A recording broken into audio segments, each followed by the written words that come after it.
আচ্ছা, এখানে প্রথমে আমি একটা ছোট্ট ভুল দেখতে পাচ্ছি। এটা লেকচার 12 হবে। ঠিক আছে? তো গত ক্লাসে লেকচার 11 করেছিলাম। সো আমরা এখনো ফিজিক্যাল সিকিউরিটি নিয়ে পড়ছিলাম। তো ফিজিক্যাল সিকিউরিটিতে লাস্ট ক্লাসে আমরা শুরু করেছিলাম হচ্ছে অথেন্টিকেশন টেকনোলজি দিয়ে। সো আজকেও সে অথেন্টিকেশন বিভিন্ন রকম টেকনোলজি গুলো আমরা একটু দেখবো, যেগুলো বাকি আছে। এরপর আরো কিছু ফিজিক্যাল যে অ্যাটাক গুলো সেগুলো একটু, ঠিক আছে? আজকের ক্লাসটাও খুবই মানে ইন্টারেস্টিং। হয়তো তোমাদের অনেক নলেজ অলরেডি আছে, বাট ইন্টারেস্টিং। তো আমরা ক্লাসটা শুরু করি হচ্ছে অথেন্টিকেশন টেকনোলজি, যে one of the most widely used physical authentication technologies হচ্ছে সিম কার্ড। তো সিম কার্ড মানে তো আমরা জানি, সিম কার্ড হচ্ছে সাবস্ক্রাইবার আইডেন্টিটি মডিউল। এটা ইউজ করা হয় কোথায়? আমাদের মোবাইল ফোনগুলোতে, ঠিক আছে? সো মোবাইল ফোনগুলোতে যে আমরা যে স্মার্ট কার্ডটা ইউজ করি সেটাকে আমরা বুঝি হচ্ছে সিম কার্ড। সো তোমরা তো জানো যে মোবাইল ফোনের আসলে যে সিম কার্ডটা ইউজ করো এর মধ্যে দেখবা যে ওই যে একটা সার্কিট কিন্তু দেখা যায়, একটা আইসি দেখা যায়। এই আইসিটা আসলে এটাই ডিনোট করে যে এটা আসলে একটা স্মার্ট কার্ড, ঠিক আছে? তো এটার মধ্যে আসলে কি থাকে? এটার মধ্যে নেটওয়ার্কের কিছু সেটিংস থাকে, সাথে ইউজারের কিছু পার্সোনাল ইনফরমেশন থাকে, যে ইনফরমেশন গুলো ইউজ করে কোনো একটা ইউজার কোনো একটা তার রেসপেক্টিভ যে মোবাইল নেটওয়ার্ক আছে সেখানে তারা অথেন্টিকেট করে। ওকে, তো এটা একটা স্ট্যান্ডার্ড। সিম সিম হচ্ছে এক প্রকার স্ট্যান্ডার্ড, যে স্ট্যান্ডার্ডটা আসলে মেইনটেইন করা হয় হচ্ছে জিএসএম। ঠিক আছে, জিএসএম আমাদের যে অর্গানাইজেশন, নন প্রফিট অর্গানাইজেশন, যার মাধ্যমে জিএসএম কমিউনিকেশন মেইনলি মেইনটেইন করা হয়, স্ট্যান্ডার্ডাইজ করা হয় এই সকল। ঠিক আছে, আমরা যে 3G 4G 5G এরপর 6Gও চলে আসতে, মানে 6G নিয়ে গবেষণা শুরু হয়ে গেছে, এগুলো সবগুলোই আসলে পরে গবেষণা হয়, পরে তারপর স্ট্যান্ডার্ডাইজ করে হচ্ছে জিএসএম। তো আমরা প্রথমে দেখি যে আসলে সিম কার্ডটা কিভাবে কাজ করে, বা সিম কার্ডের ক্ষেত্রে মোবাইলটা আসলে কিভাবে কাজ করে। ওকে, সো মোবাইলটা যেটা কাজ করে হচ্ছে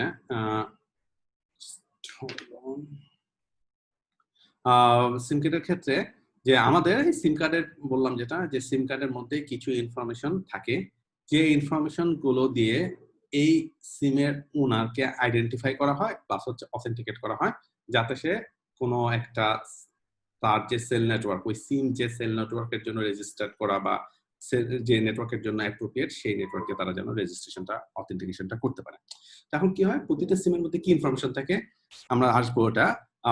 সেই সিমের মধ্যে যে ইনফরমেশন গুলো থাকে সেগুলোর কপি আবার ওই মোবাইল নেটওয়ার্কের বা নেটওয়ার্ক প্রোভাইডারের ব্যাকএন্ডে যে ডেটাবেস আছে সেই ডেটাবেসের মধ্যেও থাকে। ওকে, তো মেইনলি সিমের মধ্যে আমাদের কি জিনিস থাকে? সিমের মধ্যে দুইটা ইনফরমেশন মেইন, আরো কিছু আমরা দেখবো পরে। মেইন যে আইডেন্টিফিকেশনের জন্য দুইটা ইনফরমেশন থাকে, একটা হচ্ছে ওই যে আমরা যে আইসিটা ইউজ করি তার একটা আইডি, ঠিক আছে, integrated circuit card ID, ICC ID. এটা হচ্ছে ইউনিক একটা 18 ডিজিট নাম্বার। সো এটা ভেরি সিমিলার টু আমরা আমাদের যে নেটওয়ার্ক ইন্টারফেস কার্ড ইউজ করি সেখানে যে ম্যাক অ্যাড্রেস বলি আমরা, সেই ম্যাক অ্যাড্রেস দিতে প্রতিটা ম্যাক অ্যাড্রেস দিয়ে তো আমরা একটা নেটওয়ার্ক কার্ডকে ইউনিকলি আইডেন্টিফাই করি, ঠিক একইভাবে এই আইসিসি আইডি দিয়ে কোনো একটা সিম কার্ডকে ইউনিকলি আইডেন্টিফাই করা হয়। ওকে, এর সাথে আমাদের আরো কিছু ইনফরমেশন, আরেকটা ইম্পর্টেন্ট আইডেন্টিফিকেশন ইনফরমেশন থাকে, যেটাকে ইমসি বলে, ইন্টারন্যাশনাল মোবাইল সাবস্ক্রাইবার আইডেন্টিটি। এটা আসলে আইডেন্টিফাই করে কোনগুলোকে? এটা আইডেন্টিফাই করে ওই সিম কার্ড যার নামে রেজিস্টার করা, যার নামে রেজিস্ট্রেশন করা হয়েছে তাকে আইডেন্টিফাই করে। তো এখন এটা কিন্তু আমাদের অন্যান্য কম্পিউটিং ডিভাইস থেকে একটু ডিফারেন্ট, কারণ অন্যান্য কম্পিউটিং ডিভাইসে শুধুমাত্র আমরা নেটওয়ার্ক লেভেলে আইডেন্টিফিকেশন করি আর ডিভাইস লেভেলে আইডেন্টিফিকেশন করি। হিউম্যান লেভেলে কিন্তু আমরা আইডেন্টিফিকেশন করার জন্য আমাদের অ্যাপ্লিকেশন লেয়ারে কাজ করতে হয়, তাই না? আমরা ইউজারকে রেজিস্ট্রেশন করে অথেন্টিকেশনের ব্যবস্থা করতে হয়। কিন্তু সিম কার্ডে আমাদের ওই সিম কার্ডের মধ্যেই ইউজার লেভেলের অথেন্টিকেশনের ব্যবস্থা করে দেওয়া আছে, যদিও এটাতে ঝামেলা আছে, আমরা পরে তোমাদের সাথে পরে ডিসকাস করবো যে ঝামেলাটা কি। ওকে, সো এই যে এমসির মধ্যে কি কি ইনফরমেশন থাকে? এমসির মধ্যে থাকে হচ্ছে বেসিক্যালি কোন কান্ট্রির জন্য এটা, কোন নেটওয়ার্ক কান্ট্রির মধ্যে কোন নেটওয়ার্কের জন্য, মানে কোন মোবাইল নেটওয়ার্কের জন্য, প্লাস হচ্ছে পার্সোনাল কিছু আইডেন্টিফিকেশন ডেটা থাকে। তো এখন এই জিনিসটা আসলে কিভাবে কাজ করে? এই যে আমরা চাচ্ছি যে এখন অথেন্টিকেশনটা যে করব, সিম দিয়ে অথেন্টিকেশনটা কিভাবে কাজ করে, এটার জন্য একটা চ্যালেঞ্জ রেসপন্স প্রোটোকল ইউজ করা হয়। সো চ্যালেঞ্জ রেসপন্স প্রোটোকল মানে হচ্ছে যে দুইজন পার্টি মধ্যে একজন আরেকজনের মানে কেউ দুইজন পার্টি পরস্পর অথেন্টিকেট করতে চাচ্ছে, বা দুই পার্টির মধ্যে একজন আরেক পার্টিকে অথেন্টিকেট করতে চাচ্ছে। এখন সেই জন্য যেই পার্টি কে যে পার্টি অথেন্টিকেশন করতে চাচ্ছে সে তখন একটা চ্যালেঞ্জ পাঠাবে, আর যে পার্টি নিজেকে অথেন্টিকেট করতে চাচ্ছে সে ওই চ্যালেঞ্জের উপর বেস করে একটা রেসপন্স পাঠাবে।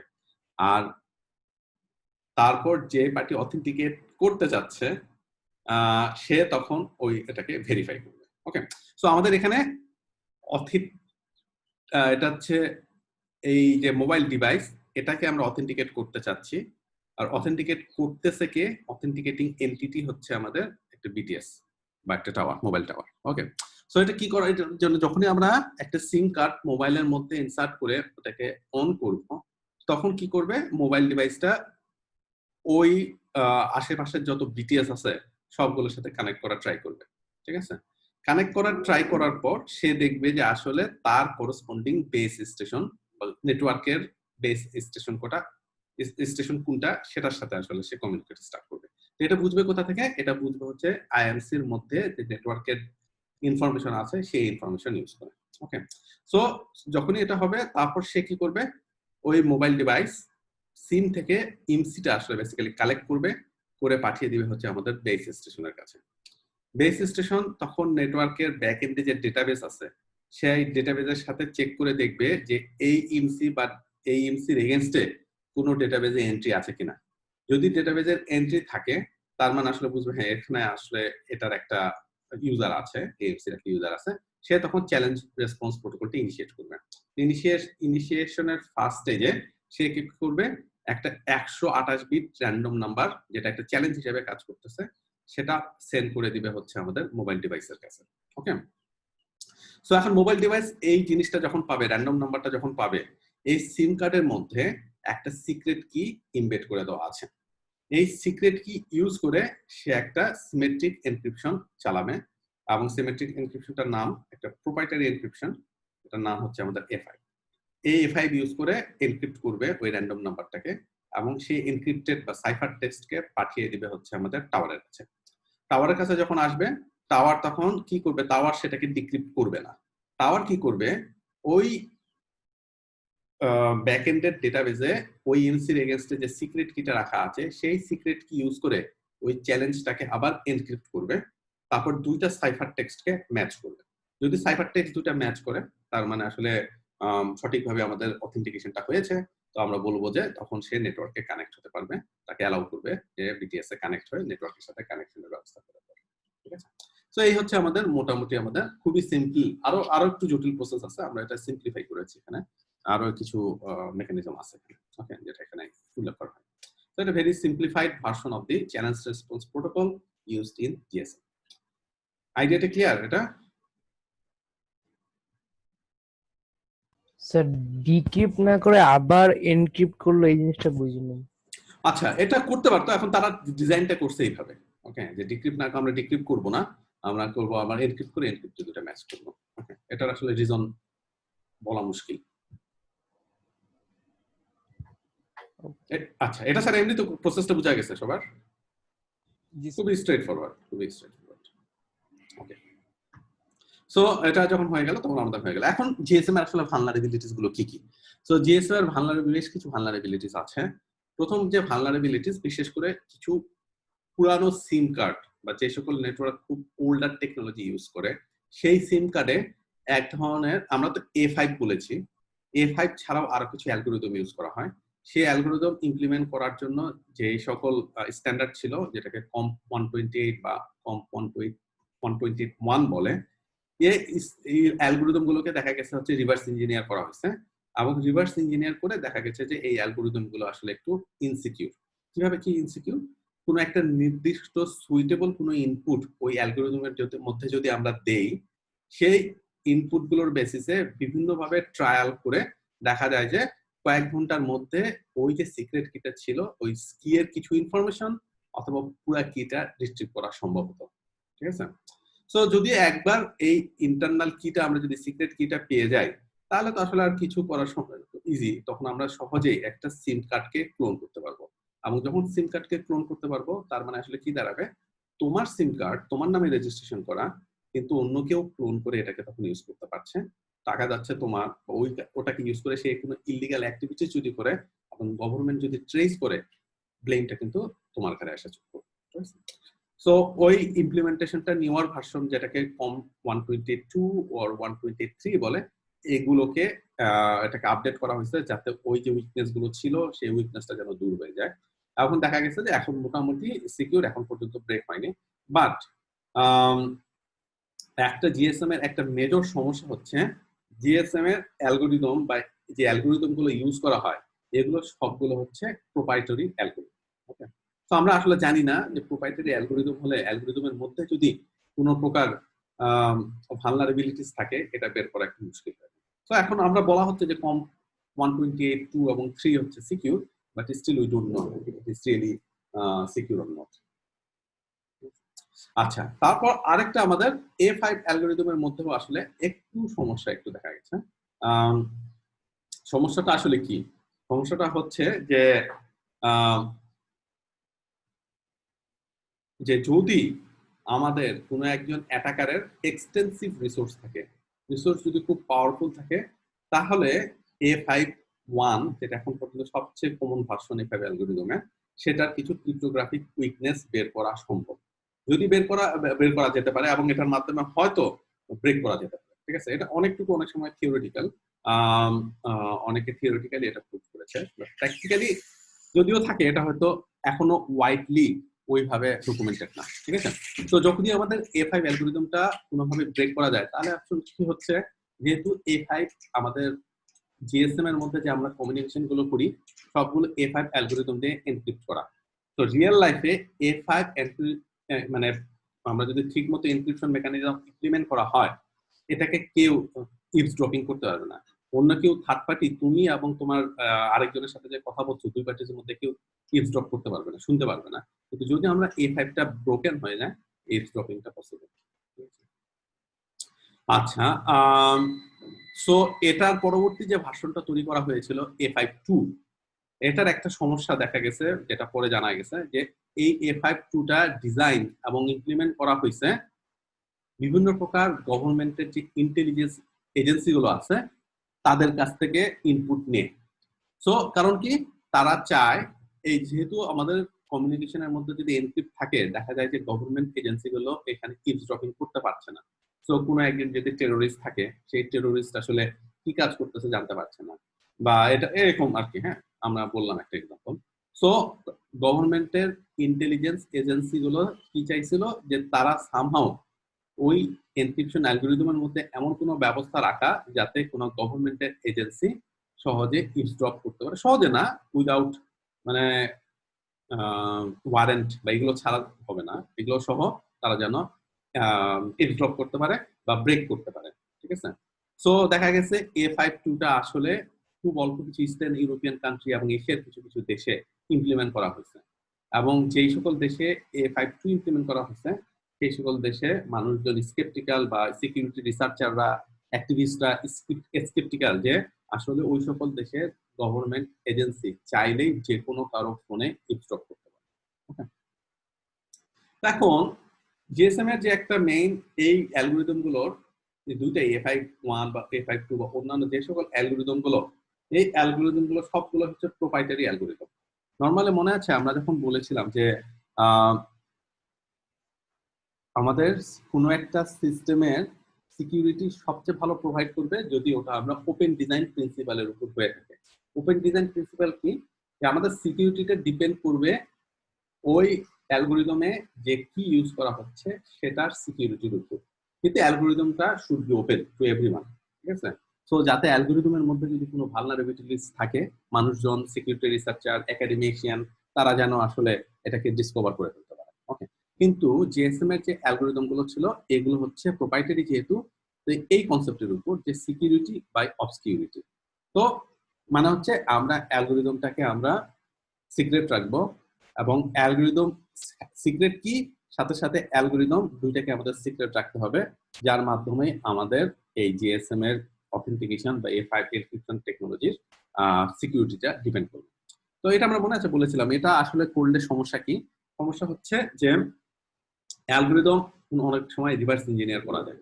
তো আমি যে আমরা অ্যালগোরিদম করে সফটওয়্যার তৈরি করেছি কম্পাইল করে, এই কম্পাইল কোডটাকে রিভার্স ইঞ্জিনিয়ার করে সেখান থেকে অ্যাসেম্বলি কোড জেনারেট করা, সেখান থেকে অ্যাসেম্বলি কোড থেকে সরি বাইট কোড থেকে অ্যাসেম্বলি কোড জেনারেট করে ওখান থেকে ধীরে ধীরে আমরা অ্যালগরিদমটা হয়তো রিট্রিভ করা ট্রাই করা যেতে পারে। ওকে, তারপর মনে রাখবে যদি আমাদের অ্যালগরিদমটা সিক্রেট, আমাদের কোন একটা সিস্টেমের সিকিউরিটি অ্যালগরিদমের সিকিউরিটির উপর ডিপেন্ড করে, সমস্যা হচ্ছে অ্যালগরিদমটা যদি আমাদের ব্রেকিং হয়ে যায়, মানুষজন জেনে যায়, তাহলে ওই সিস্টেমের সিকিউরিটিটা পুরোপুরি কিন্তু ব্রেক হয়ে যাচ্ছে। ঠিক আছে, সো এটা শুধুমাত্র রিভার্স ইঞ্জিনিয়ার করেই না, যে সকল মানুষজন ওই অ্যালগরিদমটাকে ইমপ্লিমেন্ট করেছে বা প্রোগ্রামিং করেছে তাদের মাধ্যমে কিন্তু অ্যালগরিদমের ডিজাইনটা লিক হতে পারে, আইদার ডেলিভারিটলি হতে পারে বা অ্যাক্সিডেন্ট হতে পারে, হ্যাঁ অ্যাক্সিডেন্টালি হতে পারে।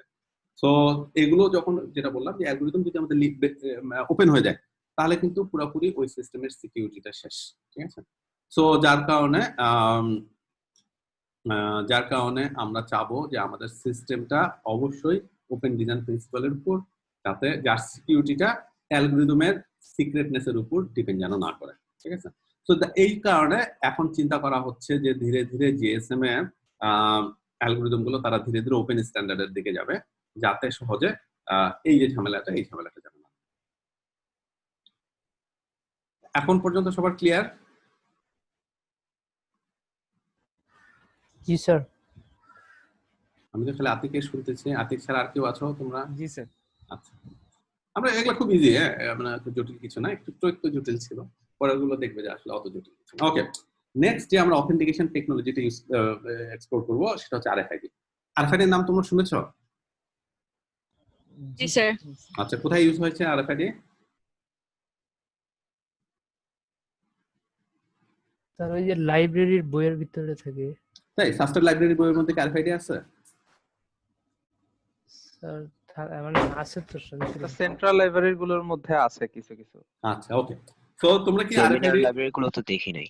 হ্যাঁ, সেমিনার লাইব্রেরিতে নাই, সেমিনার লাইব্রেরিতে দেখি নাই স্যার। আচ্ছা আচ্ছা, তাহলে সেন্ট্রাল লাইব্রেরিতে আছে, গুড।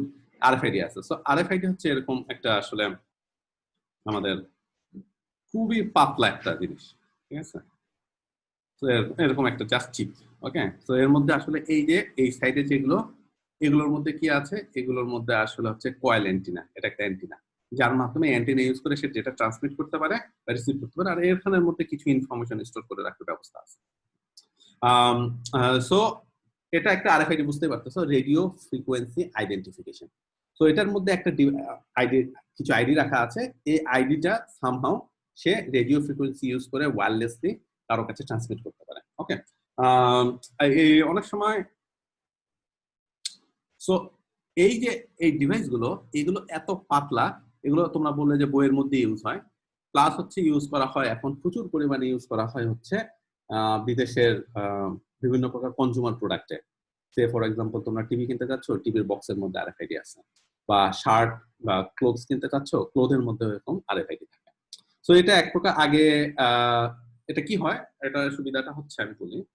আচ্ছা, এটা দেখে নেই যে এটা কিভাবে কাজ করে, তারপর আসছে। সো আরএফআইডি কাজ করার জন্য আমাদের দুইটা জিনিস দরকার। একটা হচ্ছে এরকম একটা জিনিস যেটাকে আমরা বলতেছি হচ্ছে আরএফআইডি ট্যাগ। ওকে, আরেকটা জিনিস দরকার হচ্ছে আমাদের আরএফআইডি রিডার অথবা রাইটার। সো এই ট্যাগটা আসলে প্যাসিভ, এইটা অধিকাংশ ট্যাগ হচ্ছে প্যাসিভ ট্যাগ। প্যাসিভ ট্যাগ মানে এর মধ্যে আসলে কোনো প্রকার পাওয়ার সোর্স নেই, সো সে অ্যাক্টিভ থাকতে পারে না। অ্যাক্টিভ হয় কখন? সে যখন কোনো একটা রিডার বা রাইটারের একটা নির্দিষ্ট দূরত্বের মধ্যে আসে। সেই নির্দিষ্ট দূরত্বটা আইদার হতে পারে ফিউ সেন্টিমিটার, নরমালি আবার সেভারাল মিটার যদি খুব পাওয়ারফুল হয়। ঠিক আছে, বেসিক্যালি খুব কাছে আনতে হয়। সো কোনো একটা রিডারের মধ্যে, কোনো একটা রিডার বা রাইটারের কাছাকাছি কোনো একটা ট্যাগকে যখন নিয়ে আসা হয়, সে without any touching the reader or writer, সে প্যাসিভলি ওখান থেকে সে পাওয়ার কালেক্ট করে। পাওয়ার কালেক্ট করার পর সে তখন এটার সাথে, ওই রিডারের বা রাইটারের সাথে সে ওয়্যারলেসলি একটা প্রোটোকল এক্সচেঞ্জ করতে পারে। ঠিক আছে, যার মাধ্যমে সে ডাটা আদান প্রদান করে। তো বেসিক্যালি কি ডাটা আদান প্রদান করা হয়? সে মনে করো তুমি কোনো একটা ক্লোথস কিনেছো, কোনো একটা আচ্ছা বই, আমরা বই দেখি, বই তুলেছো, হ্যাঁ। সো বই তুলে তুমি, নিয়ম হচ্ছে বইটা এখন তুমি বাসায় নিয়ে যেতে চাচ্ছ, তুমি কি করবে? বইটা লাইব্রেরিয়ানের কাছে নিয়ে যাবে, লাইব্রেরিয়ান এটাকে স্ক্যান করবে, ওই আরএফআইডি ট্যাগটাকে স্ক্যান করার সাথে সাথে তখন ডেটাবেজে স্টোর হয়ে গেল যে এই বইটা এখন কেউ একজন লাইব্রেরির বাইরে নিয়ে যেতে পারবে। এখন লাইব্রেরি গেটের মধ্যে কিছু এরকম স্ট্যান্ড থাকার কথা, যেগুলো হচ্ছে এক এক প্রকার এরকম আরএফআইডি রিডার। ঠিক আছে, কেউ যখন কোনো একটা বই নিয়ে ওই গেটের মধ্যে দিয়ে যাবে, সঙ্গে সঙ্গে সে ওই লাইব্রেরির যে কি বলে বইয়ের মধ্যে যে ট্যাগটা আছে সেই ট্যাগটা ওই গেটগুলো থেকে পাওয়ার সাথে সাথে সেকেন্ডের মধ্যে, মিলি সেকেন্ড রেঞ্জে আসলে এই ইনফরমেশনটা ওই গেটের কাছে পাস করবে। গেট তখন ওই একটা সিস্টেমের সাথে কানেক্ট হয়ে ব্যাকএন্ডের ডাটাবেজের সাথে কানেক্ট হয়ে সে চেক করে দেখবে এই বইটাকে অথরাইজ করা হয়েছে কিনা লাইব্রেরি থেকে বের করার জন্য। যদি হয়ে থাকে অথরাইজ করা, তাহলে আর কোনো কিছু হবে না। যদি না হয়ে থাকে সঙ্গে সঙ্গে অ্যালার্ম বেজে যাবে। ঠিক আছে, তো এক্স্যাক্টলি সিমিলার টেকনোলজি ইউজ করা হয় হচ্ছে মনে করো কি বলে যখন তোমরা কোনো একটা কাপড় নিবে বা কনজিউমার ডিভাইস কিনবে, না কিনে কেউ একজন যদি শপ লিফটিং করতে চায়, সে যখনই ওই গেট ক্রস করতে যাবে তখনই অ্যালার্ম দেবে। তো এটা প্রচুর আবার ফলস পজিটিভ আছে। দেখা গেছে যে তুমি কিনছো, ঠিক মতো পে করছো, পে করার পর তুমি যখন এন্ট্রি দিয়ে বের হয়ে যাচ্ছ তখন অ্যালার্ম বেজে উঠছে। তখন গার্ড আসে তোমার চেক করে দেখবে যে কোন ডিভাইসের জন্য এটা করা হলো, সেই ডিভাইসটা নিয়ে তোমার মানি রিসিপ্টটা দিবা, সেটা সে মিলাই দেখবে, দেখায় তখন তোমাকে অ্যালাউ করবে মিলাইতে পারো। এটা মাঝে মাঝে ফলস পজিটিভ। তো আমরা কোথায় কোথায় ইউজ হয় আমরা বললাম যে নর্মালি বিভিন্ন প্রকার কনজিউমার ডিভাইস, হ্যাঁ আরো কোনো কোনো জায়গায় ইউজ হতে পারে, যেটা হচ্ছে আমাদের ইলেকট্রিক কি কার কি ফবস, কার কি ফব মানে হচ্ছে কারের কি যেটা। তো এটাও কিছু কিছু নতুন মডেলের যে গাড়িগুলো আসছে, সেই মডেলের গাড়িগুলো স্টার্ট করতে হলে চাবিটা তোমার ওই ইগনিশন কি এর মধ্যে দিতে হয় না, জাস্ট চাবিটা নিয়ে তুমি গাড়ির মধ্যে এক জায়গায় রাখবে, রাখে একটা বাটন প্রেস করবে, সঙ্গে সঙ্গে গাড়ি তোমার স্টার্ট হয়ে যাচ্ছে। ইভেন তুমি যে গাড়ি লক করা আছে, তুমি কিটা নিয়ে কাছাকাছি চলে আসলেই গাড়ি অটোমেটিক্যালি আনলক হয়। তো এগুলো সবগুলো আরএফআইডি এর মাধ্যমে কাজগুলো হচ্ছে। একইভাবে হচ্ছে ইলেকট্রনিক টোল ট্রান্সপন্ডার। সো মনে করো আমাদের কোন একটা সেতুতে, লেটস সে পদ্মা সেতু আছে, এখন পদ্মা সেতুতে গাড়ি পার করার জন্য আমাদের তো টোল কালেক্ট করতে হয়। এখন টোল কালেক্ট করা আসলে মানুষের কাছে টাকা দিচ্ছি, এটা ম্যানুয়াল প্রসেস। এটা না করে বিদেশের টোল কালেকশনে কি করা হয়, গাড়ির উইন্ডশিল্ডের ওখানে একটা আরএফআইডি ট্যাগ বসায় দেওয়া থাকে।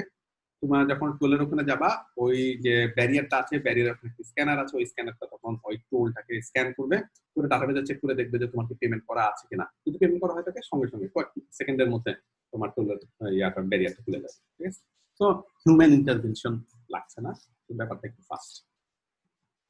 আরএফআইডির আরেকটা অন্যতম এখন ইউজ ধীরে ধীরে আসতে হচ্ছে ই পাসপোর্টের। তোমাদের মধ্যে কি কারো ই পাসপোর্ট কি তোমরা করেছো রিসেন্টলি গত 3-4 মাসের মধ্যে?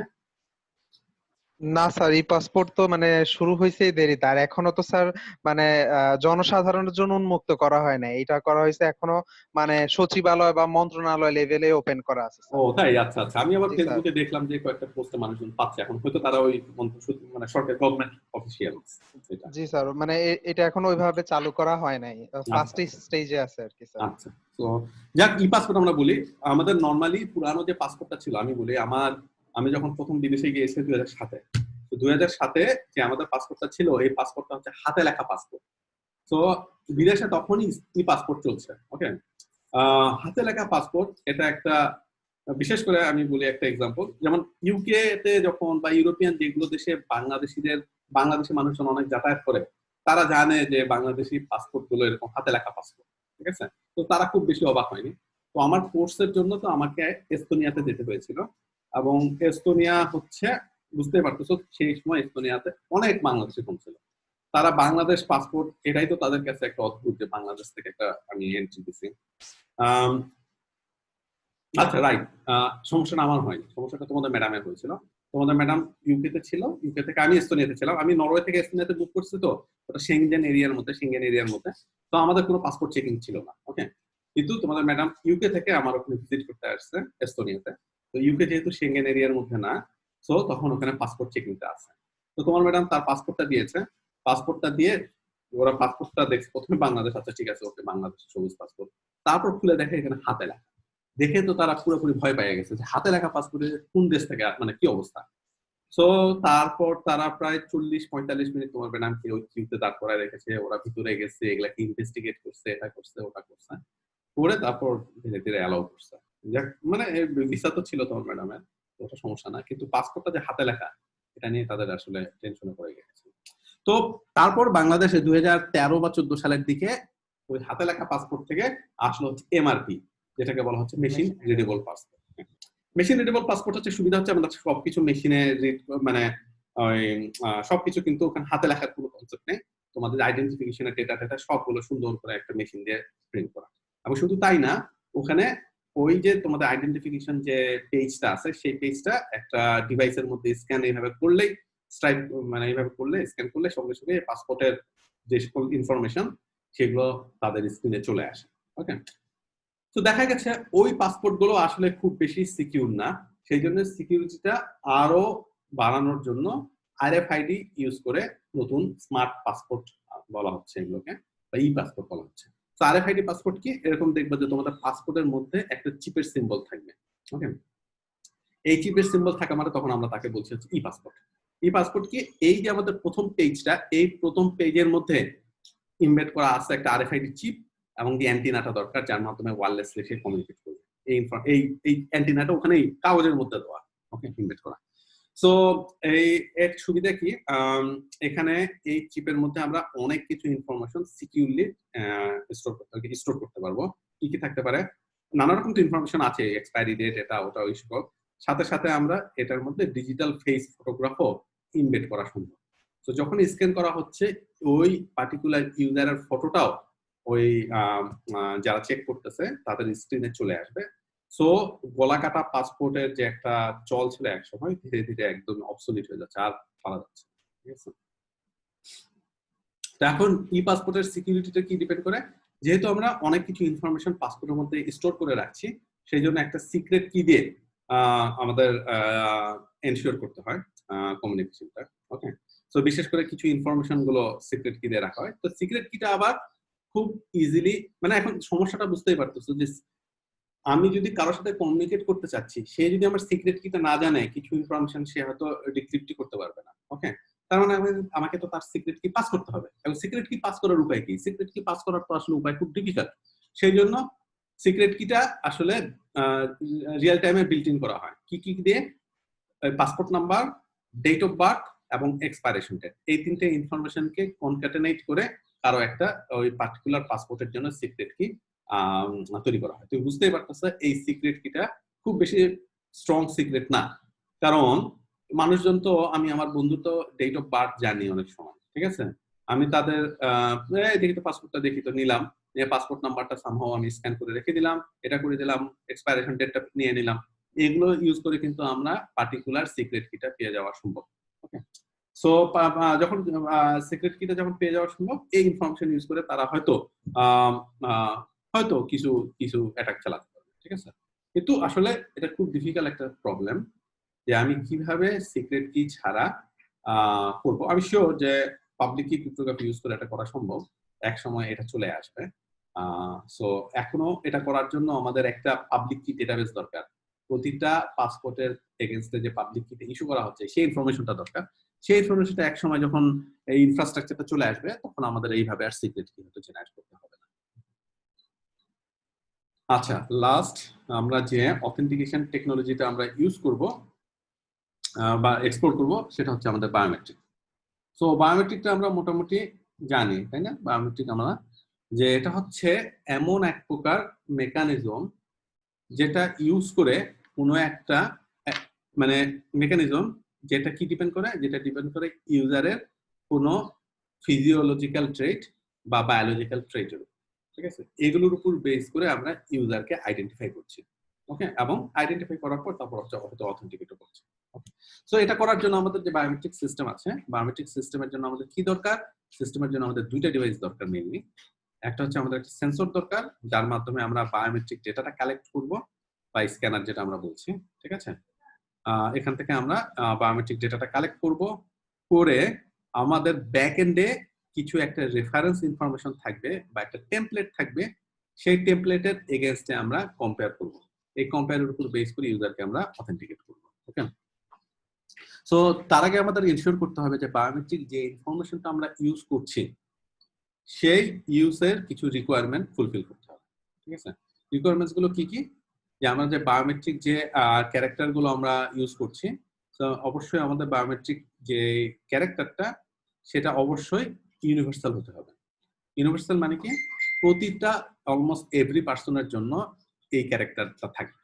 ওকে, সে ফর এক্সাম্পল আমরা যদি অনেক মানুষের নানা রকম মুখে দাগ থাকে, এখানে থাকে, ওটা থাকে, ঠিক আছে, বা চোখের কালার থাকে ডিফারেন্ট ডিফারেন্ট কালার। আমরা যদি চোখের কালারের উপর বেস করে বায়োমেট্রিক করতে চাই এটা সম্ভব হবে না, কারণ কালারের না আসলে ওটা ওটা অন্য প্রপার্টিজের কারণে, কালারের প্রপার্টিজ এটার জন্য না। আসলে ভালো হবে যে দাগ আগে আমাদের পাসপোর্ট গুলোতে যে হাতে লেখা পাসপোর্ট গুলো ছিল ওখানে কিন্তু এরকম থাকতো যে একটা এন্ট্রি ছিল পাসপোর্টের যে আইডেন্টিফিকেশন মার্কস, সেখানে দেওয়া থাকতো হ্যাঁ নাকের এখানে দাগ আছে, মুখের এই জায়গায় একটা দাগ আছে, ঠিক আছে, গলার এই জায়গায় দাগ আছে, এই ধরনের আইডেন্টিফিকেশন মার্কস এর কথা বলে দেওয়া থাকতো। সো ওইগুলো আমাদের আসলে প্রপার বায়োমেট্রিক ইউনিভার্সাল প্রপার্টিজ না, কারণ এক এক দাগ এক একজনের সব জায়গায় ইউনিভার্সাল থাকবে না। ঠিক আছে, সেকেন্ড প্রপার্টিসটা হচ্ছে যে এই যে আমরা প্রপার্টিসটা যে প্রপার্টিটা ইউজ করব সেটা ইউনিভার্সাল তো হতেই হবে, সাথে সাথে ওই প্রপার্টিসটা এমন ভাবে থাকবে সবার মাঝে যাতে সবাইকে ইউনিকলি আইডেন্টিফাই করা যায় বা নোটিসেবল ডিফারেন্স থাকে একজনের থেকে আরেকজনের, ডিস্টিংক্টিভনেস। সো আমরা যে চোখের কালারের কথা বললাম, চোখের কালারটা আমাদের সবার আছে চোখের কালার, কিন্তু চোখের কালারের ডিস্টিংক্টিভ না, কারণ অনেক মানুষের ব্লু কালার, অনেক মানুষের একটু ব্ল্যাক, কারো হচ্ছে একটু কি বলা যেত খয়েরি টাইপের, ঠিক আছে, অনেক প্রকার কালার আছে, ক্যাটস আই আছে কারো।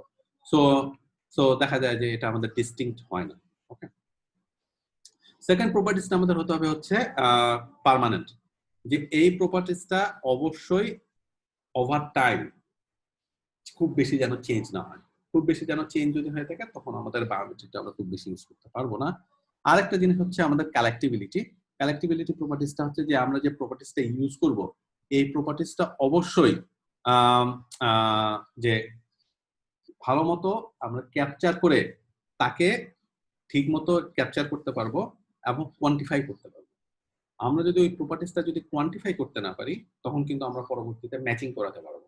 ওকে, সো আমাদের এই চারটা প্রপার্টিস যখন হতে হবে, যে একটা ইউনিভার্সাল, একটা হচ্ছে ডিস্টিংক্ট সবার মাঝে আলাদা আলাদা থাকবে, সবাইকে আলাদাভাবে প্রপার্টি দ্বারা ইউনিকলি আইডেন্টিফাই করতে পারবো, পার্মানেন্ট হতে হবে, সাথে সাথে কালেক্টিবল হতে হবে, যে প্রপার্টিসটাকে আমরা যেন ইজিলি কালেক্ট করতে পারি, যাতে ডিটারমিন করতে পারি এবং সহজে কোয়ান্টিফাই করতে পারি। সো যে মেকানিজমটা, আসলে মেকানিজমটা তো তোমরা মোটামুটি সবাই জানো, আমি জানি না সবার আইডিয়া আছে কিনা, এটা খুবই স্ট্রেট ফরওয়ার্ড। সো সবার আগে আমাদের কি করতে হবে, সবার আগে আমাদের একটা রেফারেন্স ভেক্টর কালেক্ট করতে হবে। সো যখন আমরা অথেন্টিকেশন করব সবার আগে আমাদের কাজ হবে প্রতিটা ইউজারের, লেটস সে আমরা ফিঙ্গারপ্রিন্টকে আমরা ইউজ করতেছি বায়োমেট্রিক হিসাবে, যে সকল ইউজারকে আমরা অথেন্টিকেট করতে চাই সেই সকল ইউজারকে প্রথমে বায়োমেট্রিকের ওই রিডার যে আছে রিডার দিয়ে স্ক্যান করে একটা রেফারেন্স ভেক্টর তৈরি করতে হবে, যে ভেক্টরটা আমাদের কোন একটা ডেটাবেজে থাকবে। এরপর যখন আমরা কোন একটা ইউজারকে অথেন্টিকেট করতে যাব আমরা কোন একটা স্ক্যানার দিয়ে বায়োমেট্রিকটাকে রিড করব, ওখান থেকে একটা ফিচার ভেক্টর তৈরি করব, এই ফিচার ভেক্টরটাকে তারপর আমরা যে রেফারেন্স ভেক্টর আছে সেই ভেক্টরের সাথে ম্যাচ করাবো, ম্যাচ করানোর পর তারপর আমরা অ্যালগরিদম, ম্যাচিং অ্যালগরিদম দিয়ে চেক করে দেখবো যে ম্যাচ করছে কি করে। ওকে, এখন তোমরা কি এই যে ফিচার ভেক্টর এবং রেফারেন্স ভেক্টর এই দুইটার মাঝে কোনো পার্থক্য দেখতে পাচ্ছ কিনা?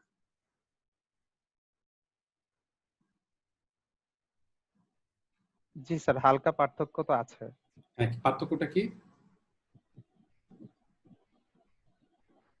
মানে কি পার্থক্যটা তোমাদের নজরে আসছে?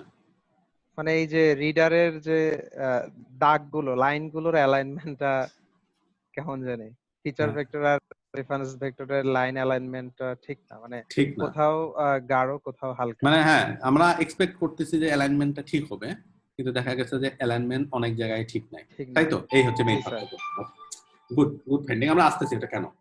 সো আমাদের আইডেন্টিফাই, আমরা যে বায়োমেট্রিকের আসলে ক্যান্ডিডেট কি কি বায়োমেট্রিক হিসেবে ইউজ করা যেতে পারে, তো মোটামুটি তোমরা তো অনেকেই জানো যে বায়োমেট্রিক কি কি আছে। আমরা ফিঙ্গারপ্রিন্ট ইউজ করতে পারি, খুব আরো সফিস্টিকেটেড বায়োমেট্রিক যদি চাই আমরা রেটিনা স্ক্যান করতে পারি বা আইরিস এর স্ক্যান করতে পারি, আমরা ডিএনএ এর মাধ্যমে স্ক্যান করতে পারি, আরো বেশি সফিস্টিকেশন চাই না। লেস সফিস্টিকেশন যদি চাই আমরা আইদার ভয়েস রিকগনিশন বা ফেস রিকগনিশন করতে পারি। সাথে সাথে আমি তোমাদেরকে বলেছিলাম কিনা আমার মনে পড়ছে না, আমরা গেট রিকগনিশন করতে পারি। গেট রিকগনিশন মানে হচ্ছে মানুষ যে আমরা যে চলাফেরা করে এটা দিয়েও নাকি মানুষকে ইউনিকলি আইডেন্টিফাই করা সম্ভব। ঠিক আছে, প্রতিটা মানুষের চলাফেরার সিগনেচার নাকি ডিফারেন্ট। ওকে, এবং এটা মোটামুটি মানুষ ভেদে পার্থক্য, ভালো রকম ইউনিকনেস আছে। সো এটার মাধ্যমে গেট রিকগনিশন করা সম্ভব। তারপর সবচেয়ে আমরা ওয়াইডলি ইউজড আমরা যেটা বায়োমেট্রিক ইউজ করি যেটা হচ্ছে ব্লু ইঙ্ক সিগনেচার, বা আমরা রিয়েল লাইফে যে সিগনেচারটা দিই, এই সিগনেচারটা যে দেই এটা আসলে তোমরা হয়তো ফিল করোনি, এটাও আসলে একটা বায়োমেট্রিক। কারণ কি আমরা সিগনেচারটা প্যাটার্নটা যেটা ইউজ করি আমরা কোনো একটা আমাদের হাতের মাথার কোনো রিকগনিশন চিন্তা করে আমরা এই প্যাটার্নটা দিয়েছি, এবং এই প্যাটার্নটা আমরা আশা করি যে আমরা যে প্যাটার্নটা দিচ্ছি অন্যরা সহজে কেউ নকল করতে পারবে না, সবসময় সম্ভব না। হ্যাঁ, সো ব্লু সিগনেচারও আসলে একটা বায়োমেট্রিক। ওকে, আরো কিছু বায়োমেট্রিক আছে, তোমাদেরকে আমি বলেছিলাম, মনে পড়ছে না। তোমরা কি আরো কোনো বায়োমেট্রিকের কথা চিন্তা করতে পারো?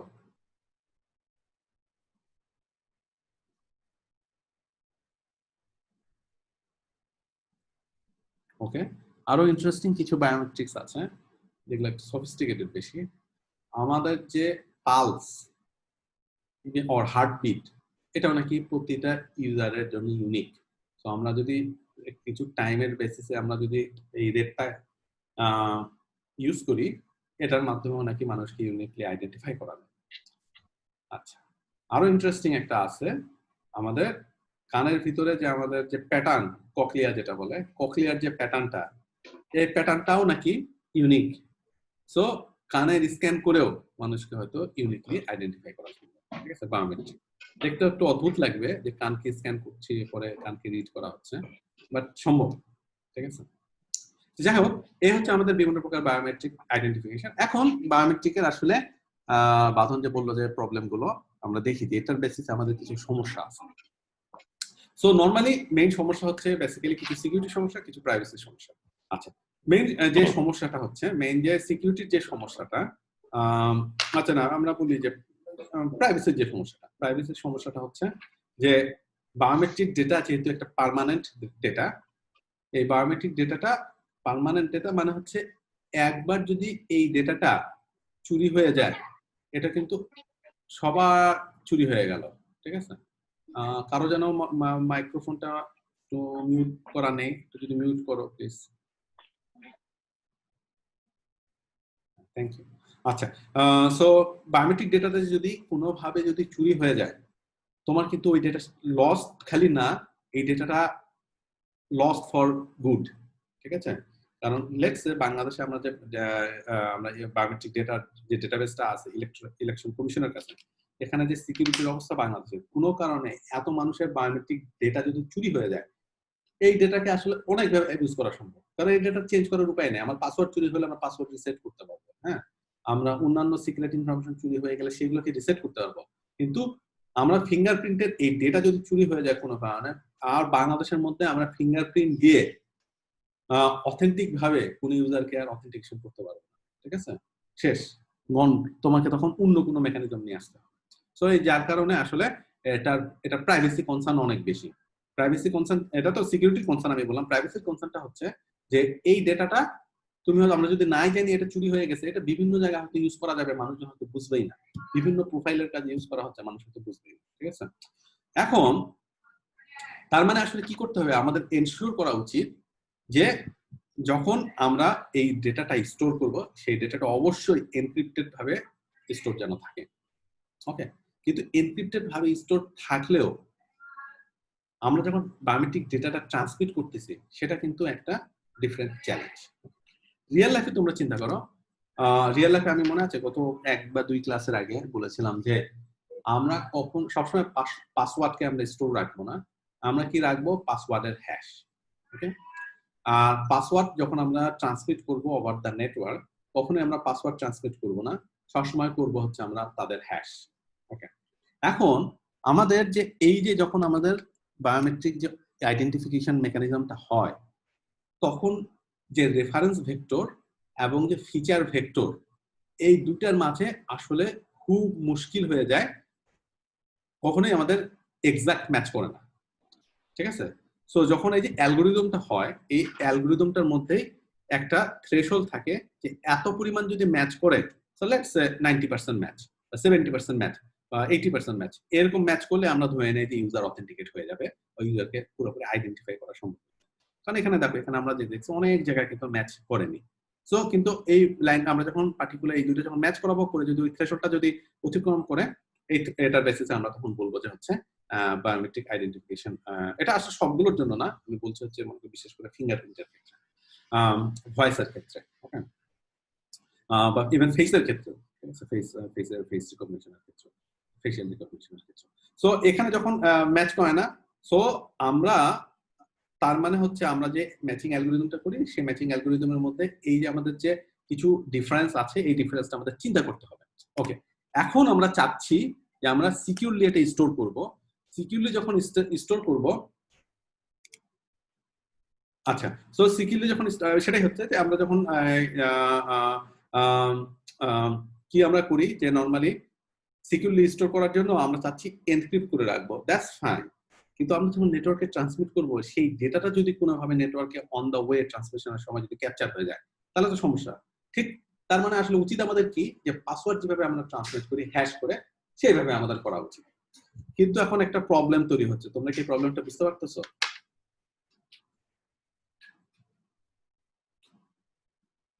আমরা চাচ্ছি, আমি বলি আবার প্রবলেমটা, যে আমরা সলিউশনটা আমরা চাচ্ছি যে আমরা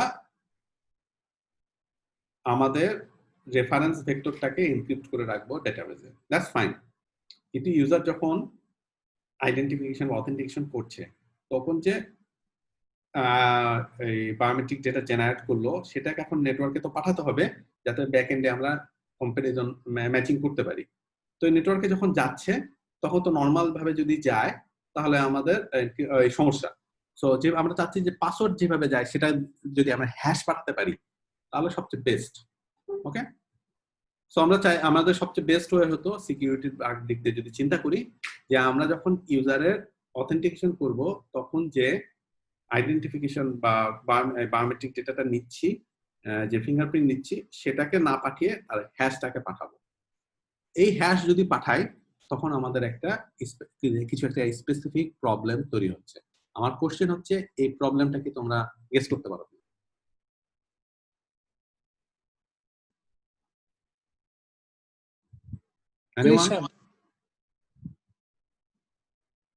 প্রিন্স কিছু বলেছিলে? কলিশন। আচ্ছা, কলিশন মানে মানে কি একটু বুঝাও। মানে স্যার একাধিক ফিঙ্গারপ্রিন্টের ক্ষেত্রে সেম হ্যাশ। না, এটা হওয়ার চান্স কম, কারণ ফিঙ্গারপ্রিন্ট তো আসলে যখন কালেক্ট করা হচ্ছে তখন তো সবার আলাদা আলাদাই। হ্যাঁ, তো আলাদা যদি কালেক্ট হয় তাহলে তাদের হ্যাশটাও তো আমাদের অবশ্যই কালেক্ট হবে, কারণ আমরা কি জানি হ্যাশে এক বিটে চেঞ্জ হলে আমাদের পুরো হ্যাশ চেঞ্জ হবে। বাট তুমি কাছাকাছি গেছো, মানে এরকমই কিছু।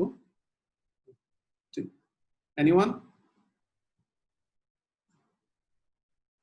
Sir huge amount of hash লাগতেছে, এটা কি মানে প্রচুর হ্যাশ স্টোর করে রাখতে হচ্ছে? না, আমাদের হ্যাশ স্টোর করে রাখা তো আরো বেটার। যদি স্টোর করে, আমরা হ্যাশ স্টোর করছি না, আমরা রেফারেন্স ভেক্টরে আমরা এনক্রিপ্ট করে রাখতেছি, ওটা সমস্যা না। বাট হ্যাশ স্টোর করা তো আরো বেটার, কারণ আমাদের ফিচার ভেক্টরের হ্যাঁ। ডেটা হয়তো আরো বড় হবে। হ্যাশ আমাদের তো 256 বিট, আরো কম ডেটা স্টোর করতে হচ্ছে। তোমরা চিন্তা করো যে ম্যাচিং অ্যালগরিদমটা কিভাবে কাজ করবে। সো ম্যাচিং অ্যালগরিদমে তো আমাদের ম্যাচ করাতে হবে, রাইট? সো ম্যাচ করানোর জন্য আমি হ্যাশ পাঠাচ্ছি, তাহলে আমাদের কি করতে হবে? আমাদের রেফারেন্স ভেক্টরটাকে এনক্রিপ্ট থেকে ডিক্রিপ্ট করতে হবে, করে তারপর আবার কি করতে হবে? রেফারেন্স ভেক্টরের সাথে ম্যাচ করতে হবে। হ্যাঁ, রেফারেন্স ভেক্টরের সাথে ম্যাচ করলে কিন্তু আমরা পাঠাচ্ছি হ্যাশ, আর রেফারেন্স ভেক্টরটা আছে আমাদের ডেটা। তো রেফারেন্স ভেক্টরটাকে আমাদের হ্যাশ করতে হবে, তাই না? স্যার। ওকে, হ্যাশ করে দুটো ম্যাচ করাতে হবে। এখন সমস্যাটা কি হতে পারে? স্যার বহুত চেঞ্জ, এক বিট চেঞ্জ হলো যেহেতু মানে হ্যাশটা চেঞ্জ হয়ে যায়, সেহেতু ফিঙ্গারপ্রিন্ট প্রত্যেকবার ডিফারেন্ট হইলে সেক্ষেত্রে আর কি। হ্যাঁ, এক্স্যাক্টলি। সো বেসিক্যালি আমরা তো বলে দিয়েছিলাম যে আমাদের বেসিক্যালি যখন এই যে ম্যাচিং অ্যালগরিদম হয়, আমরা ফিচার ভেক্টর এবং রেফারেন্স ভেক্টরের মধ্যে আমরা জানি কিছু না কিছু পার্থক্য থাকবেই। তো কিছু না কিছু পার্থক্য থাকে, আমরা ওই একটা থ্রেশহোল্ড ধরে আমাদের কম্পারিজন অ্যালগরিদম চালানো হয়। কিন্তু এটাকে আমরা যদি ফিচার ভেক্টরকে হ্যাশ করে পাঠাই আর রেফারেন্স ভেক্টরকে যদি হ্যাশ করি,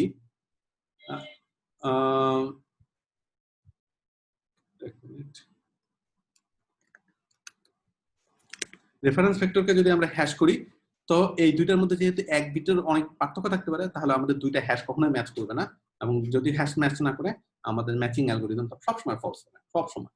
ঠিক আছে, এটা হচ্ছে আমাদের মেইন সমস্যা।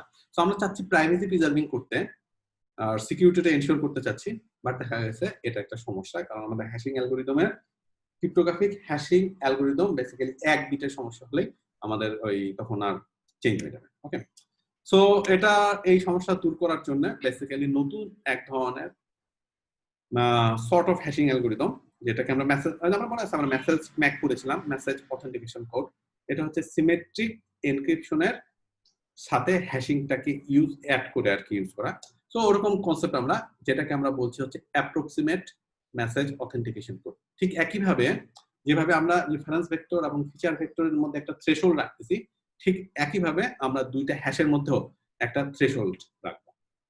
সো এই দুইটা হ্যাশের মধ্যে যদি একটা থ্রেশহোল্ড থাকে, সেই থ্রেশহোল্ডের বেসিসে আমরা এটা হয়তো করতে হবে। এটা প্রপোজ করা হয়েছে, এখনো খুব বেশি এগুলো এখনো ইউটিলাইজড হয়নি, বা এগুলো সলিউশন এখনো খুব বেশি ওয়াইডলি ইউজ না। ঠিক আছে, জাস্ট প্রপোজাল চলতেছে, রিসার্চ চলতেছে এগুলো। তো এই হচ্ছে আমাদের এতক্ষণ পর্যন্ত আমরা বিভিন্ন প্রকার অথেন্টিকেশন টেকনোলজিস গুলো আমরা দেখলাম, এবং প্রতিটা টেকনোলজির নানা রকম কি কি সমস্যা থাকে সেগুলো একটু একটু করে আমাদের এক্সপ্লোর করা হয়েছে। ওকে, সো নেক্সট যে অল্প কিছু অ্যাটাক আছে, সেই অ্যাটাকটা হচ্ছে আমাদের ডাইরেক্ট অ্যাটাক। ডাইরেক্ট অ্যাটাক হচ্ছে যে, ডাইরেক্ট অ্যাটাক আসলে কি আমরা অন্যভাবে বলা যায় হচ্ছে এনভায়রনমেন্টাল অ্যাটাক। সো এনভায়রনমেন্টে কোনো আমাদের কম্পিউটিং ডিভাইস আছে, সেই ডিভাইসগুলোকে আমরা, কম্পিউটিং ডিভাইসগুলোতে কোনোভাবে আমরা অ্যাক্সেস পাচ্ছি। এখন অ্যাক্সেস পাওয়ার পর আমরা কি কি ধরনের অ্যাটাক করতে পারি? সবচেয়ে তো বুঝতেই পারতেছেন, সবচেয়ে এটার মধ্যে প্রমিনেন্ট অ্যাটাক হচ্ছে অ্যাভেলেবিলিটি অ্যাটাক। সো আমরা মানে কোনো একটা সার্ভারকে যায় শাটডাউন করে দিলাম, নেটওয়ার্ক ডিভাইসকে আমরা ডিসকানেক্ট করলাম, এরকম অ্যাটাক করলে তো আমরা অ্যাভেলেবিলিটির সমস্যা তৈরি হবে। ওকে, সো এই অ্যাটাক না, আমরা আরো কিছু ডিফারেন্ট অ্যাটাক আমরা চিন্তা করি। ওকে, সো প্রথম অ্যাটাকটা হচ্ছে আমাদের ইভসড্রপিং। এটা হচ্ছে ফিজিক্যাল এনভায়রনমেন্টে ইভসড্রপিং। ঠিক আছে, সো ইভসড্রপিং করা মানে তোমাদেরকে বলেছিলাম তো যে কালকে মনে হয়, কালকে বা গত ক্লাসে, যে সিক্রেটলি অন্য কারো কনভারসেশন আড়ি পেতে শোনা। ঠিক আছে, এটা বাংলা হচ্ছে আড়ি পেতে শোনা। কেউ দুজন কথা বলছে, তুমি একটা আড়ি পেতে শুনতেছো তারা কি কথা বলছে।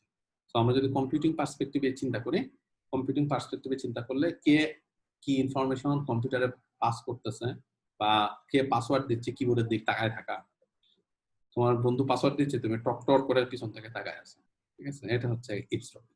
ওকে, আচ্ছা, সো ইভসড্রপিং আসলে নরমালি এই যে এইভাবে তাকায় থাকা, শোল্ডারের পিছন থেকে দাঁড়ায়, তুমি আস্তে আস্তে করে তার কোন একজন ইউজারের পিছনে আসছো, এসে সে দেখতেছো কি টাইপ করে, সে হয়তো খেয়ালি করে, সে তো কাজ করতেছে, সে খেয়ালি করেনি যে তুমি পিছনে দাঁড়ায় আছো। এই জন্য এটার নাম আসছে, অনেকে বলে এটাকে শোল্ডার সার্ফিং, সেই ধরনের অ্যাটাক। তো এটা খালি শোল্ডার সার্ফিং মানে পিছনে দাঁড়ায় থাকে, আস্তে আস্তে তাকায় থাকা, এরকমও না। হ্যাঁ, এখন ছোট ছোট ক্যামেরা পাওয়া যায়, তুমি তোমার বন্ধুর ওখানে ছোট্ট একটি কালো ক্যামেরা সুন্দর করে কালো মনিটরের একদিকে এমন ভাবে স্টোর করে রেখে দিছো, ছোট্ট ক্যামেরা। সো আর কালো যেহেতু, তোমার বন্ধু যদি ঠিক মতো খেয়াল না করে তাহলে হয়তো, বা কলিগ যদি খেয়াল না করে হয়তো সে বুঝবেই না, আপনি ওই ক্যামেরা দিয়ে তুমি দেখতেছো সে কি টাইপ করতেছে।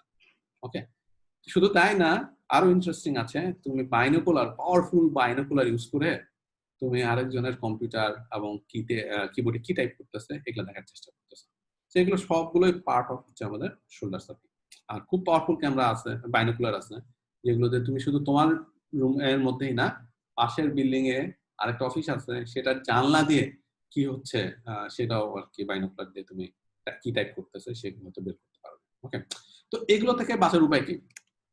বাঁচার উপায় হচ্ছে, অনেকে, তোমরা কি কখনো দেখেছো বা ইউজ করছো কিনা আমি জানি না, বিদেশে অনেকে ইউজ করে, এগুলো হচ্ছে এক প্রকার থিন লেয়ার অফ, ঠিক যেভাবে মোবাইল প্রোটেকশনের জন্য তোমরা যে একটা কভার ইউজ করি, আমরা প্রোটেকশন লেয়ার একটা ইউজ করি, ঠিক এরকম লেয়ার পাওয়া যায়, যে লেয়ারটা তুমি তোমার মোবাইল বা কম্পিউটার ডিভাইসে তুমি দিবে।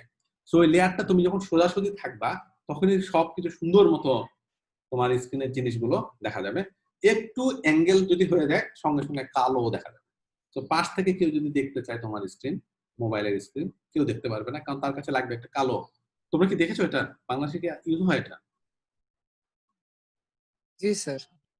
আচ্ছা আচ্ছা, সো মানে তাহলে তোমরা এটা জানো। সো এটা অনেকে ইভসড্রপিং এর জন্য অনেকে ইউজ করে। স্যার হ্যাঁ, এলসিডি মনিটর তো অনেকটা এরকমই, মানে সাইড থেকে দেখলে বোঝা যায় না। না, খুব বেশি বোঝা যায় না। এলসিডির তো one of the main properties হচ্ছে ভিউইং অ্যাঙ্গেল অনেক ভালো। হ্যাঁ, এলসিডি টিভিতে দেখো ভিউইং অ্যাঙ্গেল 70 ডিগ্রি পর্যন্ত থাকে। সো এলইডি তে স্যার মনে হয় বেশি থাকে। ওইটা স্যার এলইডি তে। এলসিডি তে কি কম? জি জি স্যার। স্যার। কম হলেও খুব মানে আমি জানি না এলসিডি আচ্ছা তোমাদের ল্যাপটপ গুলো কি এলসিডি তে না এলইডি তে? ল্যাপটপ এলইডি ল্যাপটপ থাকে। এলইডি, হ্যাঁ হ্যাঁ। কিছু ল্যাপটপ আবার এলসিডি আগের গুলি। আচ্ছা আচ্ছা মানে এলসিডি তে তোমরা বলছো যে ভিউইং অ্যাঙ্গেল অনেক কম তাই তো? আচ্ছা জি স্যার। বাট আসলে ধীরে ধীরে তো এলসিডি আমাদের চলে যাচ্ছে, ধীরে ধীরে সব ল্যাপটপে হয়তো এলইডি হয়ে চলে আসবে। তো তার মানে তখন ভিউইং অ্যাঙ্গেল অনেক বেশি থাকবে। তো ওইগুলো ক্ষেত্রে বিশেষ করে মোবাইল তো আর পুরোপুরি ভিউইং অ্যাঙ্গেল খুবই ভালো। তো মোবাইলের ক্ষেত্রে আমি দেখেছি অনেক মানুষজন এগুলো ওয়াইডলি ইউজ করা শুরু করছে, যাতে পাশের জন্য যে তোমরা যখন পিন দিচ্ছ বা কি বলে প্যাটার্ন দিচ্ছ তাদের বুঝতে না পারে। ওকে, সো এগুলো হচ্ছে আমাদের ইভসড্রপিং এর অ্যাটাক। কিন্তু এগুলো ছাড়াও আরো কিছু অ্যাটাক এনভায়রনমেন্টালি করা যায়। একটা হচ্ছে ওয়ার ট্যাপিং। তোমরা কি কখনো কোনোদিন ওয়ার ট্যাপ করেছো? না স্যার। না স্যার। হ্যাঁ, হ্যাঁ, না করা বলে ইলিগাল। ওকে, সো বাট বাংলাদেশে এক সময় ফোনের জন্য যে কমিউনিকেশন কেবল করতো, যে কেবলটা ছিল কোক্স কেবল, কোক্সিয়াল কপার কেবল। সো ফোনগুলো একেবারে ইজিলি একটা পিন বসায় সম্পূর্ণ ওয়ার ট্যাপিং করা যায়। খালি ট্যাপ না, তুমি তোমার ওই পিনের মধ্যে যদি দিতে যে ওই পিনটা তার লাগাই নিয়ে এসে তোমার ফোনের মধ্যে দিতে, তোমার ফোন ইউজ করে তুমি দিব্যি ফোন করতে পারবে। ঠিক আছে, কানেকশন অন্যজনের, কিন্তু এটা করা সম্ভব ছিল আর কি। তো ওয়ার টেপিং আসলে যদি ওরকম খুব কম দামি কেবল ইউজ করা হয় যেমন কোক্সিয়াল কেবল, এগুলোকে ওয়ার টেপিং পিন দিয়ে জাস্ট ওয়ার ট্যাপ করা সম্ভব। ঠিক আছে, ইথারনেটে ওয়ার টেপিং করা একটু ডিফিকাল্ট, কারণ ইথারনেটের লেয়ার যদিও আমাদের কপার কেবল, বাট লেয়ার অনেক বেশি থাকে, প্রোটেকশন লেয়ার অনেক বেশি থাকে, তো পিন ঢুকায় হয়তো করা মুশকিল। তো ওটার জন্য আবার ওয়ার ট্যাপ করার জন্য আবার আলাদা ডিভাইস পাওয়া যায়। সেই ডিভাইস মনে করো মানে ডিভাইস পাওয়া যায় যে ওখানে তুমি অন্যভাবে তোমার পিন আপ করতে হতে পারে বা অন্য কোনো ছোট্ট একটা হার্ডওয়্যারের সাথে অ্যাটাচ করে দিতে হতে পারে। সেই হার্ডওয়্যারটা আবার ল্যানের মধ্যে যাবে। ঠিক আছে, এরকম করে হয়তো করা যেতে পারে। তো এটা থেকে বাঁচার উপায় কি? বাঁচার উপায় হচ্ছে টুইস্টেড পেয়ার দিয়ে অনেক সময় ঠেকানো সম্ভব। টুইস্টেড পেয়ারে তো আমাদের দুইটা লেয়ার আছে। আচ্ছা, এটার জন্য আসলে কেন কাজ করে কেন আসলে বুঝতে পারতেছো যে যখন আমরা পিন দিয়ে দিচ্ছি ওই কেবলের মধ্যে দিয়ে যখন ইলেকট্রিক্যাল সিগন্যাল যাচ্ছে, এই সিগন্যালটাকে আসলে ওই পিন যেহেতু আমাদের কন্ডাক্টিভ ম্যাটেরিয়াল, ওই পিন দিয়ে আসলে ক্যাপচার করা সম্ভব ছিল। সো আমাদের এমন কেবল ইউজ করতে হবে যেগুলো ইলেকট্রোম্যাগনেটিক যে ইন্টারফারেন্স ছিল সেগুলোকে এলিমিনেট করতে পারে। ঠিক আছে, এমন এলিমিনেট করার জন্য ওয়ান অফ দ্য কেবলস হচ্ছে টুইস্টেড পেয়ার কেবল। যেহেতু তারা পরস্পর পরের সাথে টুইস্টেড করা, সো তাদের যে ইন্টারফারেন্সটা হচ্ছে, ইন্টারফারেন্স একজন একজনকে ইন্টারফেয়ার করে এটাকে পুরো এলিমিনেট করে ফেলে, মোটামুটি এমন ভাবে এলিমিনেট করে। সো এখানে তখন আমাদের ওই ট্যাপিং করেও খুব মুশকিল হয়ে যায়। ওকে, এখন নরমালি ইথারনেট কেবলে যদি আমরা প্যাসিভ ওয়্যার ট্যাপিং করি দেখানো মুশকিল, কিন্তু কিছু ইন্ট্রুশন ডিটেকশন সিস্টেম আছে। ওই প্যাসিভ ওয়্যার ট্যাপিং করতে হলে ওই ইথারনেট কেবলটাকে আমাদের সুইচ থেকে বা রাউটার থেকে বের করে তারপর ওটাকে যেহেতু আমাদের লাগাতে হয়, তখন ইন্ট্রুশন ডিটেকশন সিস্টেম কোনো একটা ইথারনেট ডিভাইস যখনই ডিসকানেক্ট হচ্ছে সুইচ বা রাউটার থেকে, তখনই অ্যালার্ম তো দেয় যে কোনো একটা কেবল ডিসকানেক্ট হয়েছে। সো যাতে মানুষজন চেক করতে পারে যে এত নম্বর রাউটারের কোনো একটা পোর্টে ডিসকানেক্ট হয়েছে, সো এটা চেক করে দেখি যে ওখানে কোনো কি ওয়্যার ট্যাপিং ডিভাইস বসছে কিনা। আচ্ছা, সবচেয়ে ডেঞ্জারাস ডাইরেক্ট অ্যাটাক এইটা হচ্ছে একটা এরকম কিলগার ইউজ করা। তো কিলগারের নাম তোমরা শুনছো কিনা, তোমরা কি জানো কিলগার জিনিসটা কি? জি স্যার, এটা স্যার আমি বলতে যাচ্ছিলাম একটু আগে। আচ্ছা, হ্যাঁ, সো কিলগার আমাদের নরমালি কিলগার তোমরা যেটা জানো বা এটা যে সফটওয়্যার কিলগার। সো কিলগার হচ্ছে বুঝতে পারতেছো কি কে লগ করে।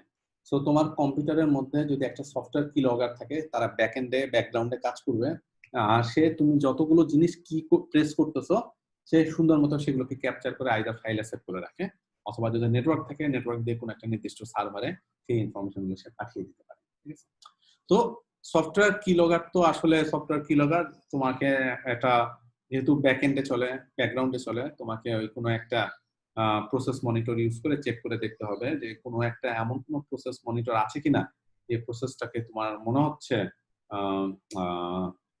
সমস্যাযুক্ত বা মেলিশিয়াস। ওকে, সো নরমালি কিলগার গুলো যদি তোমরা ভাইরাস স্ক্যানার থাকে বা ভাইরাস সফটওয়্যার থাকে, অ্যান্টিভাইরাস সফটওয়্যার থাকে, তারা আসলে এগুলোকে ডিটেক্ট করতে পারে, যেগুলো আননোন কিলগার সেগুলোকে ডিটেক্ট করে এলিমিনেট করতে পারে। কিন্তু তুমি যদি তুমি নিজে যদি একটা কোড লিখো কিলগারের এবং সেটাকে যদি কারো কম্পিউটারে ইনস্টল করে দাও, তাহলে কিন্তু ভাইরাস স্ক্যানার, এটা অ্যান্টিভাইরাস স্ক্যানার পারবে না ডিটেক্ট করতে।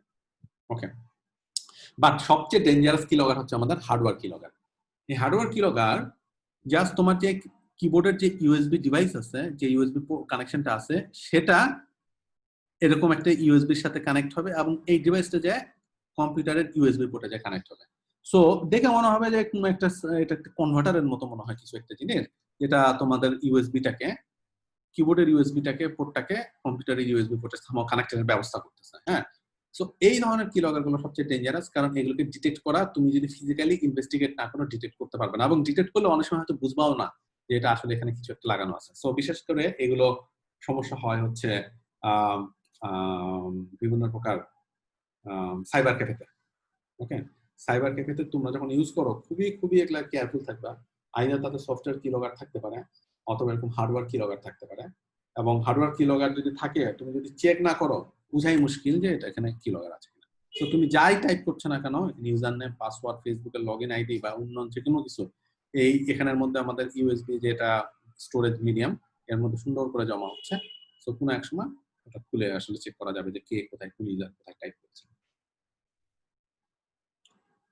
নেক্সট যে আমাদের ফিজিক্যাল ডিভাইসটা আমরা পড়বো যেটা হচ্ছে এটিএম। সো এটিএম তো আমরা সবাই ইউজ করি, আমরা জানি এটিএম হচ্ছে আমাদের অটোমেটিক টেলার মেশিন, যার মাধ্যমে আমরা ডেবিট কার্ড ইউজ করে বা ক্রেডিট কার্ড ইউজ করে আমরা টাকা ক্যাশ আউট করতে পারি। ওকে, সো নরমালি আমরা এটিএম মেশিন কাজ করে কিভাবে, এটিএম মেশিনে আমরা আমাদের কার্ডটাকে ইনসার্ট করি, সে ওখান থেকে যে ম্যাগনেটিক স্ট্রাইপ আছে বা যে চিপ আছে, যদি স্মার্ট কার্ড হয় যে চিপ আছে, সেখান থেকে সেই ইনফরমেশন গুলো পড়ে তুমি যে পিন গুলো দিচ্ছ এই পিন গুলোকে সে কি করে, এটিএম এর মধ্যে একটা ক্রিপ্টোগ্রাফিক প্রসেসর আছে, সেই পিনটাকে সে এন্টার দেওয়ার সাথে সাথে এনক্রিপ্ট করে আইদার তোমার কার্ডের মধ্যে যদি কোনো এনক্রিপ্টেড পিন থাকে সেগুলোর সাথে ম্যাচ করায়, বিশেষ করে ওল্ডার কার্ডগুলোর জন্য, আর অথবা বর্তমানে যে এটিএম মেশিন গুলো সেগুলো যে রিমোট ডেটাবেস আছে সেই ডেটাবেসে তোমার এনক্রিপ্টেড পিনটা পাঠিয়ে দেয়, তারপর সেটাকে সে ম্যাচ করায়। ওকে, ম্যাচ যখন হয়ে যায় তখন তোমাকে অ্যালাউ করে ব্যাংকের সাথে ইন্টারাকশন করা।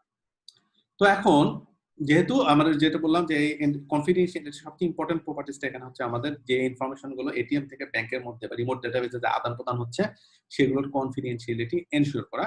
এই কনফিডেন্সিয়ালিটি এনশিওর করার জন্য আমাদের এটিএম এর মধ্যে যে ক্রিপ্টোগ্রাফিক প্রসেসর আছে সবগুলো যত ইনকামিং এবং আউটগোয়িং ইনফরমেশন আছে সেগুলো এনক্রিপ্ট করে। ঠিক আছে, এনক্রিপ্টের জন্য তারা ট্রিপল ডেস ক্রিপ্টো সিস্টেম ইউজ করে 112 বিটের সিকিউরিটি।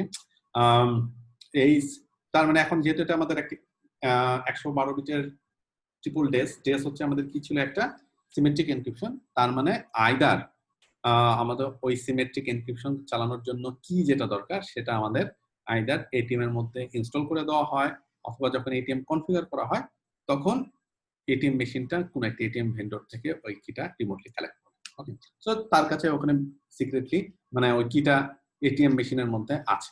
ওকে, তারপর তুমি যে ইনফরমেশন গুলো দিচ্ছ সেই ইনফরমেশনটা ওই কি ইউজ করে সে এনক্রিপ্ট করে পাঠিয়ে দেয় ব্যাংকের কাছে, ব্যাংকের কাছে ওই কিটা শেয়ার করা থাকে, সেটার বেসিসে সে তখন ডিক্রিপ্ট করতে পারে। তখন এটিএম এর উপর খুব ইন্টারেস্টিং কিছু অ্যাটাক করা যায়। প্রথম অ্যাটাকটা হচ্ছে আমাদের লেবানিজ লুপ। লেবানিজ লুপ নামটার নাম শুনে বুঝছো যে লেবাননে এই অ্যাটাকটা শুরু হয়েছিল, তারপর ধীরে ধীরে গোটা পৃথিবীতে অ্যাটাকটা ছড়িয়ে পড়ছে। তো এই অ্যাটাকাররা কি করে, একটা স্লিভ, এই যে কালো যে জিনিসটা দেখতেছো একটা স্লিভের মতো অংশ এটিএম যেখানে তুমি ইনসার্ট করো তার এখানে সামনে সে অ্যাটাচ করে দেয়। ওকে, সে আর এইখানে দেখো একটা ল্যাচ আছে। ওকে, সো যখনই তুমি কার্ডটাকে ইনসার্ট করাচ্ছ এই ল্যাচটা কার্ডের উপরে শক্ত করে বসে পড়ে। শক্ত করে বসে পড়ার কারণে এই কার্ডটা এই এটিএম মেশিনটা আর তখন তোমাকে ইয়া করতে পারবে না, রিমুভ করতে পারবে না। ঠিক আছে, মেশিনে ওখানে ভিতরে আটকে যায়। সো মাঝে মাঝে কিন্তু এটিএম মেশিন গুলোতে এই লেবানিজ লুপ ডিভাইস না থাকলেও মাঝে মাঝে আমরা বলি যে এটিএম মেশিন গুলো কিন্তু কার্ডগুলো আটকায় ফেলে কোনো সমস্যার কারণে। সো আমরা তখন মানুষজন মনে করে যে ও আচ্ছা এটিএম মেশিনের কারণে আমাদের কার্ডটা আটকে গেছে, তখন তারা ব্যাংকে ফোন দেয়, ফোন দিয়ে বলে যে আমার কার্ডটা আটকে গেছে। ব্যাংক বলে যে ওকে আমরা এই কার্ডগুলো কালেক্ট করবো, করে আপনি কালকে আসেন, বা পরশু আসেন, আমাদের ব্রাঞ্চ থেকে ব্যাংক কার্ডটা কালেক্ট করে নিয়ে যায়। ঠিক আছে, এই হচ্ছে মেকানিজমটা। কিন্তু যদি এটা ওই এটিএম মেশিনটা যদি এটা অ্যাটাচ না করে, এখানে যদি লেবানিজ লুপের মাধ্যমে এটা যদি আটকে যায়, তখন তুমি বের হওয়ার পর অ্যাটাকার সুন্দর করে এখানে ঢুকে এই লেবানিজ লুপটাকে এটিএম মেশিন থেকে সে ডিটাচ করবে এবং তারপর সেই কার্ডটাকে সে পেয়ে যাবে। এই কার্ডটা পেয়ে গেল, ঠিক আছে। এবং কার্ড পেয়ে যাওয়া মানে কার্ডের জন্য অথেন্টিকেশনের জন্য যে 3টে ইনফরমেশন সব ইউজ করা সম্ভব। এখন বাংলাদেশে এটা একটু ডিফিকাল্ট। বাংলাদেশে খুব সুন্দর একটা ওটিপি সিস্টেম চালু করছে, বাংলাদেশ ইন্ডিয়াতে এটা আছে। বিদেশের কিন্তু কার্ডে বা কার্ড অ্যাক্সেস বা কার্ড দিয়ে যদি ই কমার্সে বা অনলাইনে তুমি কেনাকাটা করতে চাও, জাস্ট তোমার কার্ড নাম্বার, নেম, আর হচ্ছে কার্ডের এক্সপায়ারি ডেট এবং কার্ডের পিছনে যে সিভিভি নাম্বার, এই 4টে ইনফরমেশন দরকার, যেগুলো সবই কার্ডের সাথে আছে। সো এই 4টে ইনফরমেশন দিয়েই তুমি বিদেশে অনলাইনে ট্রানজাকশন করতে পারো। তো কার্ড যদি তোমার কাছে চলে আসে তখন তুমি কিন্তু এগুলোকে ইউজ করে, যদি না ওই মানুষ কার্ডটাকে ডিঅ্যাক্টিভেট করে দিচ্ছে, করতে পারবা। বিদেশে এখন পর্যন্ত ওটিপি এসএমএস দিয়ে, মোবাইল দিয়ে যে ওটিপি চালু করার ব্যবস্থা ওটা নেই। ওটা সুবিধা আছে, ওটা কেন রাখেনি? ওটা রাখেনি এই কারণে, তোমরা অনেকে হয়তো কোশ্চেন করবে যে এই কার্ড তো আসলে বিদেশের কার্ডগুলো ইন্টারন্যাশনাল কার্ড, তো তুমি এই কার্ড নিয়ে বিদেশের পৃথিবীর যে কোনো জায়গায় যেতে পারো যেখানে তোমার মোবাইল ফোনের অ্যাক্সেস নাই।